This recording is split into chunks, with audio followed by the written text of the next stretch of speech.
So this is going to be another movie review. This one's called The Tanks Are Coming, 1941. Giving it 1 out of 5 stars. I hated this stupid short on the Desperate Journey disc. Warner Brothers, all their stupid shorts. I can't stand them. Distributed by Warner Brothers, release date 1941. Running time 20 minutes. Country United States. Language English. The Tanks Are Coming is a 1941 U.S. Technicolor short film directed by B. Reeves Eason and written by Owen Crump. It is primarily a recruitment film. Big surprise there. But can also be regarded as propaganda film or documentary with some light relief. Wow. 1941 propaganda recruitment film. Like, I hate these things. Like Dive Bomber of the same year, it is a pre-Pearl Harbor film made with the cooperation of the relevant branch of the U.S. Armed Forces, showing off U.S. military material to the U.S. public in lavish Technicolor. This material is shown in motion both on the road and in the field. Training equipment and methods are also featured. It was nominated for an Academy Award at the 14th Academy Awards for Best Short Subject, Two Reel.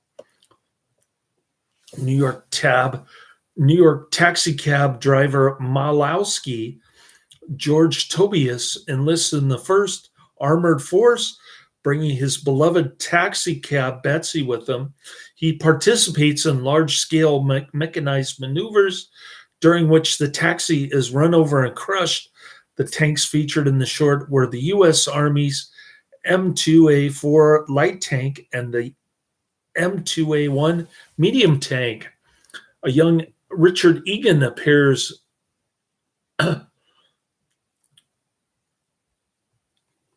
uncredited in a few scenes and has a few lines. He enlisted in the Army in 1942 and he achieved the rank of captain. He started his actual film career in 1949.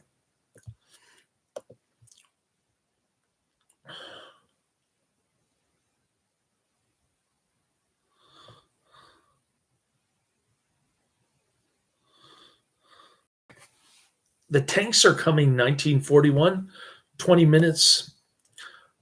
Gets a 5.6 out of 10 on IMDb, 295 ratings. Educational short about the status of battle tanks and tanker training in the U.S. Army in pre-World War 1941, featuring a comical Army trainee from the Bronx.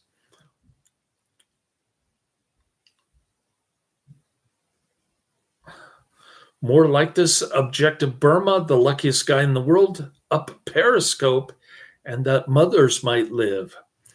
Most of the tanks shown are M2 light tanks, used sparingly after war was declared. Under-armored, underpowered, and undergunned, it would have performed poorly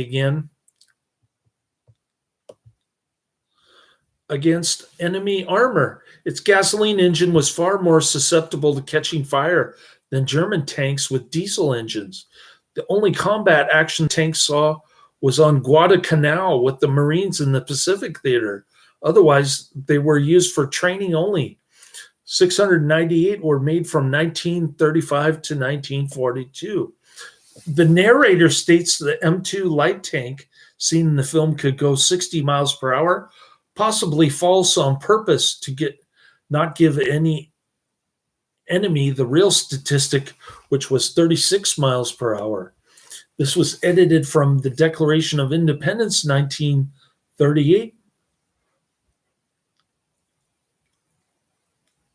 Love Me and the World Is Mine soundtrack. Music by Ernest Ball, played when Malowski drives Betsy into the shed. All right. Here's a review on IMDb, more recent one, from May 27, 2023, from Snoopy Style. Giving it a higher 6 out of 10. Warner Brothers Wartime Short is the title of the IMDb review. This starts with the with an FDR address and a call to arms.